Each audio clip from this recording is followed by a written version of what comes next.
자, 오늘은 수요 성경 공부 세 번째 시간입니다. 빌립보서 2장이죠. 그리스도인의 생활, 승리의 생활. 그런데 그 승리의 생활은 기쁨의 생활을 의미합니다. 그래서 빌립보서가 승리하기 때문에 기쁨의 생활, 기쁨의 감정, 그런 것들이 나와 있습니다. 기뻐하라는 거죠. 기뻐하라.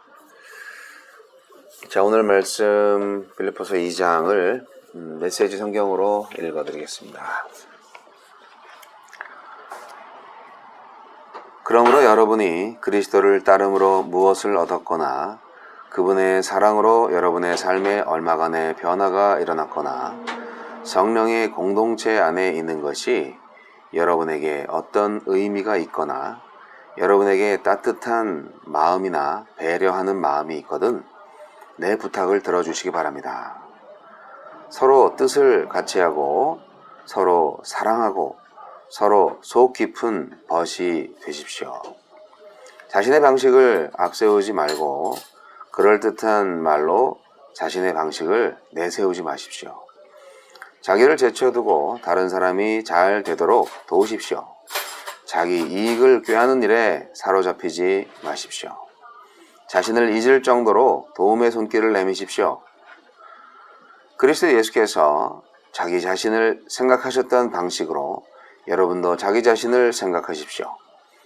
그분은 하느님과 동등한 지위이셨으나 스스로를 높이지 않으셨고 그 지위의 이익을 고집하지도 않으셨습니다. 조금도 고집하지 않으셨습니다. 때가 되자 그분은 하나님과 동등한 특권을 버리고 종의 지위를 취하셔서 사람이 되셨습니다. 그분은 사람이 되셔서 사람으로 사셨습니다. 그것은 믿을 수 없을 만큼 자신을 낮추는 과정이었습니다. 그분은 특권을 주장하지 않으셨습니다. 오히려 사심 없이 순종하며 사셨고 사심 없이 순종하며 죽으셨습니다. 그것도 아주 가장 참혹하게 십자가에서 죽으셨습니다. 그 순종으로 말미암아 하나님께서는 그분을 높이 들어올리시고 어떤 사람이나 사물도 받아본 적이 없는 영광을 그분에게 주셨습니다. 그리하여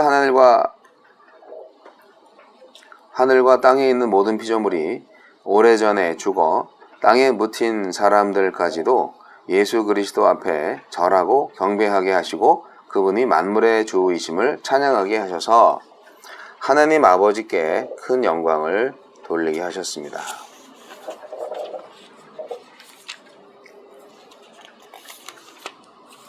친구 여러분, 내가 바라는 것은 여러분이 처음부터 해온 일을 계속해달라는 것입니다. 내가 여러분 가운데 살 때 여러분은 순종으로 응답하는 삶을 살았습니다. 지금은 내가 여러분과 떨어져 있지만 계속해서 그렇게 사십시오. 아니, 한층 더 애쓰십시오. 구원받은 자의 삶을 힘차게 살고 하나님 앞에서 경건하고 민감하게 반응하십시오. 그 힘이야말로 하나님이 주시는 힘이고 여러분 안에 깊이 자리한 힘입니다. 하나님은 자기를 가장 기쁘시게 할 만한 일을 바라시고 행하시는 분입니다. 무슨 일을 하든지 기꺼운 마음으로 흔쾌히 하십시오. 말다툼하거나 따지지 마십시오. 흠없이 세상 속으로 돌아가 이 더럽고 타락한 사회에 맑은 공기를 불어넣으십시오. 사람들에게 선한 생활과 살아계신 하나님을 볼 수 있게 하십시오. 환하게 빛을 비춰주는 메시지를 어둠 속에 전하십시오. 그러면 그리스도께서 오시는 날에 나는 여러분에 대해 자랑할 것이 있을 것입니다. 여러분은 내가 한 이 모든 일이 헛수고가 아니었음을 보여주는 산 증거가 될 것입니다. 내가 지금 여기서 처형당한다 해도 내가 여러분이 그리스도의 제단에 믿음으로 바치는 제물의 일부가 되고 여러분 기쁨의 일부가 된다면 나는 그것으로 기뻐할 것입니다. 그러니 여러분도 나의 기쁨의 일부가 되어 나와 함께 기뻐해야 합니다. 무슨 일을 하든지 내게 미안한 마음을 품지 마십시오.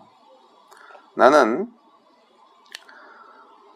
예수의 계획을 따라 조만간 디모데를 여러분에게 보내어 할 수 있는 한 여러분의 소식을 모아서 돌아오게 하려고 합니다.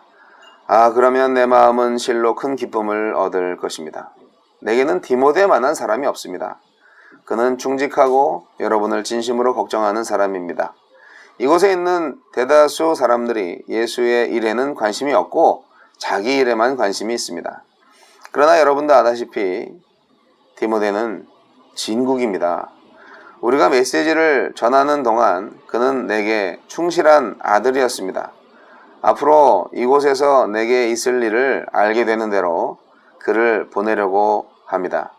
나도 곧 그의 뒤를 따라가게 되기를 바라고 기도합니다.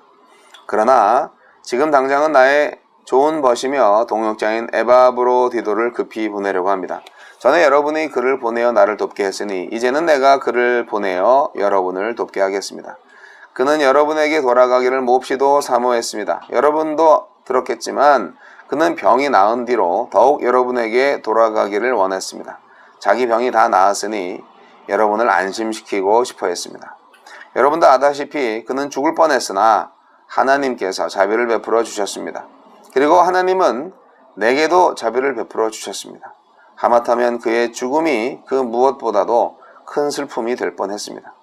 그러니 그를 여러분에게 보내는 것이 내게 큰 기쁨인 이유를 여러분은 아실 것입니다. 그의 강건하고 기운찬 모습을 다시 볼 때 여러분은 얼마나 기뻐할 것이며 나는 또 얼마나 안심하겠습니까? 기쁨이 넘치는 포옹으로 그를 성대히 맞아 주십시오. 그와 같은 사람은 여러분으로부터 가장 좋은 것을 받을 자격이 있습니다. 여러분이 나를 위해 시작했으나 마무리 짓지 못한 사역이 생각나는지요? 그는 그 일을 마무리하느라 목숨까지 걸었고 그 일을 하다가 하마터면 죽을 뻔했습니다. 자,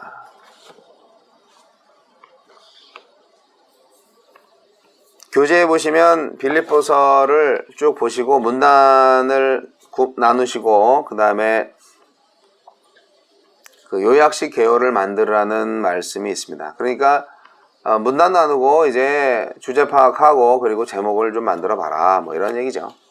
그렇게 해서 국어 공부하듯이 성경을 공부하시면 성경의 핵심 내용을 스스로 파악하게 되고 그 다음에 이제 한 걸음 더 나아가서 이 장은 나에게 무엇을 말해주는가 해서 나한테 찔림이 되는 그 성경 구절들을 좀 체크해서 따로 적어놔라 그렇게 말하고 있습니다. 그 다음에 하나님께서 나한테 주시는 메시지가 뭔가 그거를 알아내라 하는 것이죠. 지금 상황에 딱 맞는 하나님의 말씀이 이 빌립보서 말씀을 통해서 올 수 있잖아요.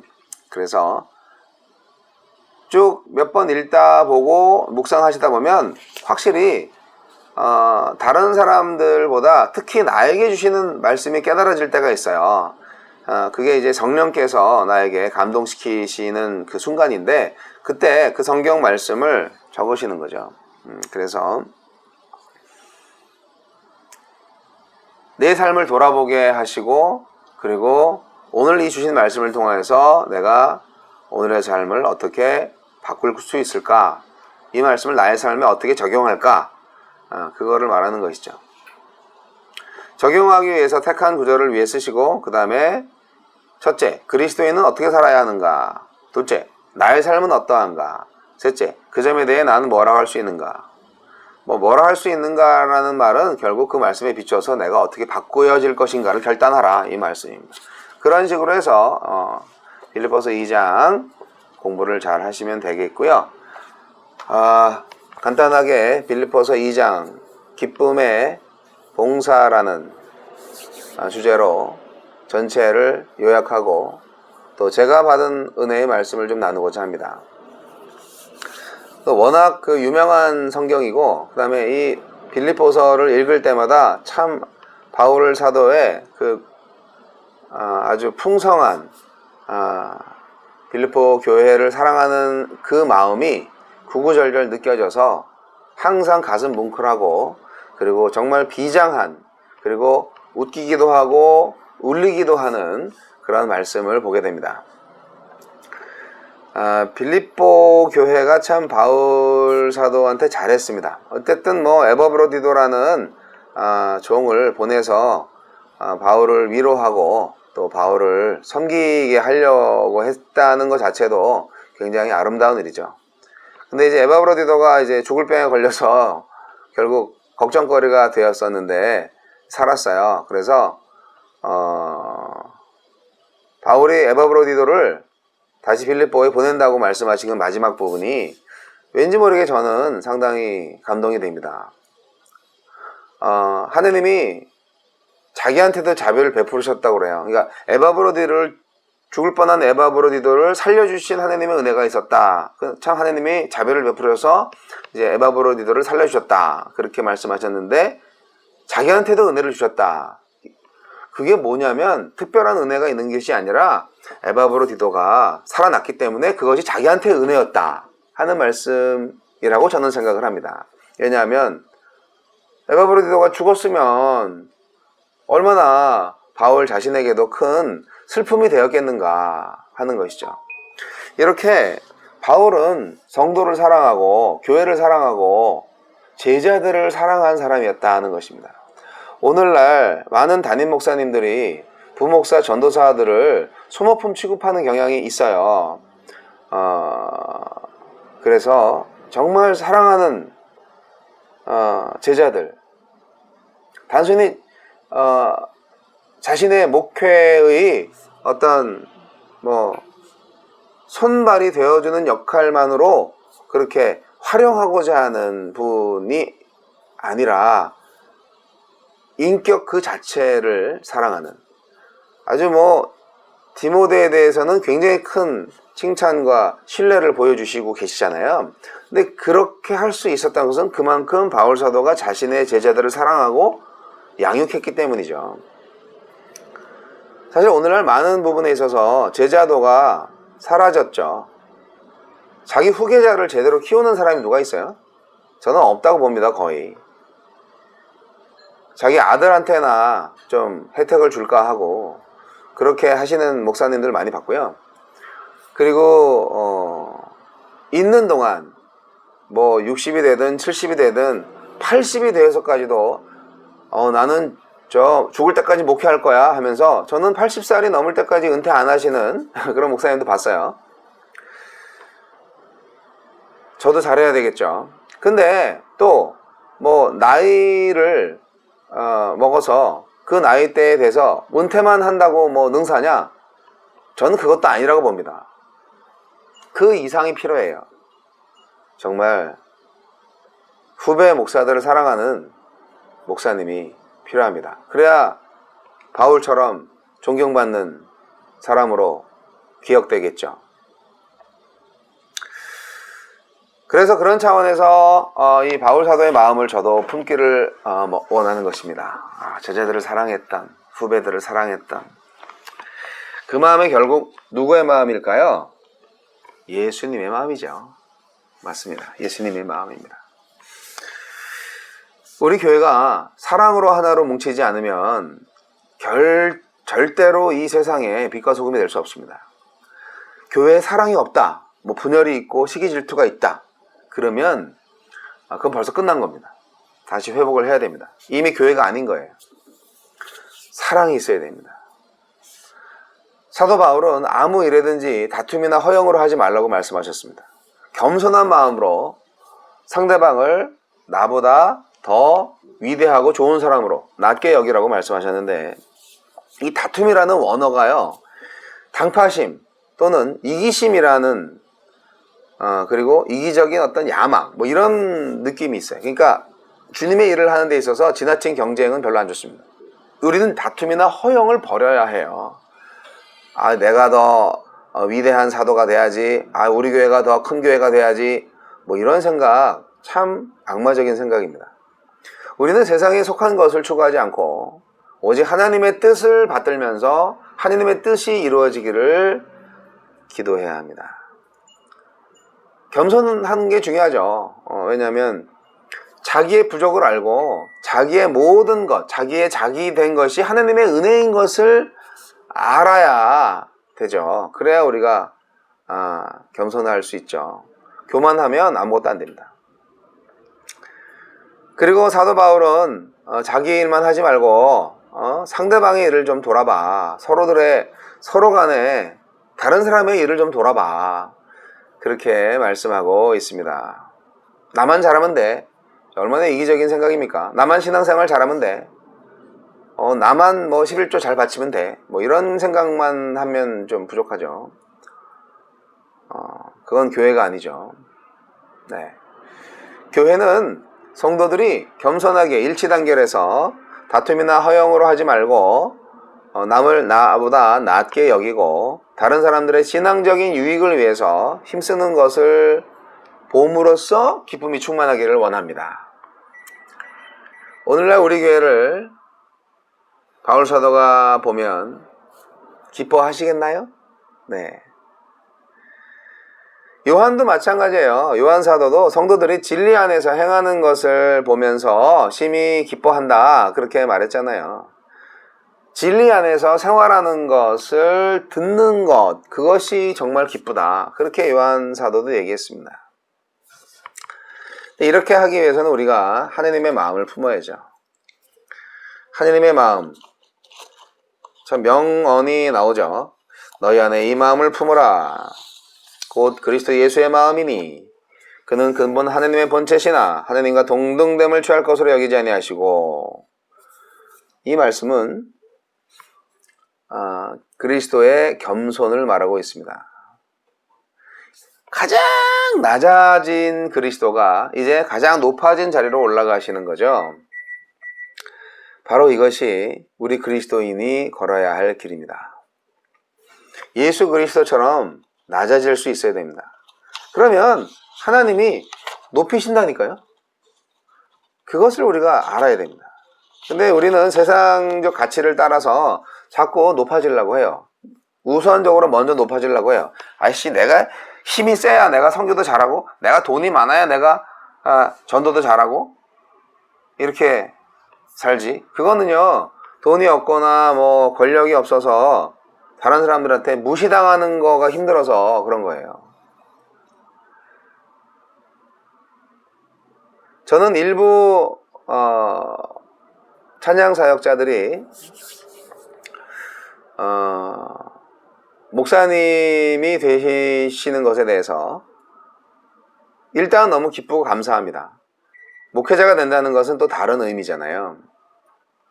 근데 한편으로는 목사가 되면 목회를 해야 된다라는 고정관념이 저한테 있어요. 그래서 오늘날에는 교회에서 목사를 세우는 것이 아니라 그냥 교회는 없는데, 자기가 직접적으로 섬기는 교회는 없는데 그냥 신학교 졸업하고 교단에 가입해서 목사고시 패스하고 그렇게 해서 안수받으면 목사가 됩니다. 근데 과거에 성경적으로 보면 그때는 신학교 같은 게 없으니까 교회에서 이분을 우리 교회에 설교자로 세워야 되겠다, 이분을 우리 교회 목자로 세워야 되겠다 해서 교회에서 인정하고 교회에서 세웁니다. 그러면 이제 목사가 돼서 교회 사역을 하는 거죠. 목사는 어떻게 보면 목자라는 개념이 있잖아요. 그래서 목자는 목회를 해야 되는 거예요. 찬양 사역자님들 중에서 목회자의 마음으로 목회를 하고자 하는 그러한 결단을 하지 않고 단순히 그냥 찬양 사역하러 가면 집사라고 무시하더라고요. 그래서 저는 목사로 가니까 좀 무시 안 하더라고요. 이렇게 말씀하시는 부분에 있어서는 조금 위험하다라는 생각을 합니다. 이 말씀 들으시는 혹시라도 계시는 목사 찬양 사역자님들한테는 좀 죄송합니다. 그런데 우리 마음의 중심을 보시는 하나님이 있다는 거죠. 그러니까 오늘 빌립보서를 쓰시는 바울의 마음은 하나님이 인정해 주시고 우리가 겸손할수록 하나님께서 결국은 높이실 것이다. 그렇게 우리가 받아들여야 한다는 것입니다. 그런데 사실 겸손한 마음으로 예수의 마음을 품으라는 것에 대해서는 그 목적이 있어요. 우리가 겸손한 마음을 가져야 우리가 일치 단계를 할 수 있어요. 서로 겸손하니까 서로한테 상처를 안 주잖아요. 그러니까 우리가 서로 교제하고 주님의 일을 할 수 있어야 되는데 그게 겸손한 마음을 품어야 가능한 거예요. 그래서 결국은 교회를 위한 거예요. 교회를 위한 거. 교회 건물 청소, 교회 뭐 식사 준비 이거 아니고요. 예수 그리스도를 믿는 사람들, 그 무리들의 일입니다. 네. 여러분, 제가 항상 말씀드리는데 교회 봉사는 성도들의 삶을 섬기는 것이지 교회 건물 관리가 아닙니다. 신약 성경에 나와 있는 초대교회 때는 교회 건물이 없었습니다. 특별한 교회 건물이 없었습니다. 아마도 집에서, 좀 넓은 집에서 예배 모임을 가졌을 거로 생각을 합니다. 오늘날은 우리가 자꾸 건물을 교회로 생각을 해서 교회라고 하면은, 교회 봉사하면은 교회 건물과 관련된 봉사로 생각을 하는데요. 그렇지 않습니다. 교회는 사람입니다. 제가 만든 노래 있잖아요. 내가 교회입니다. 당신이 교회입니다. 우리가 바로 교회입니다.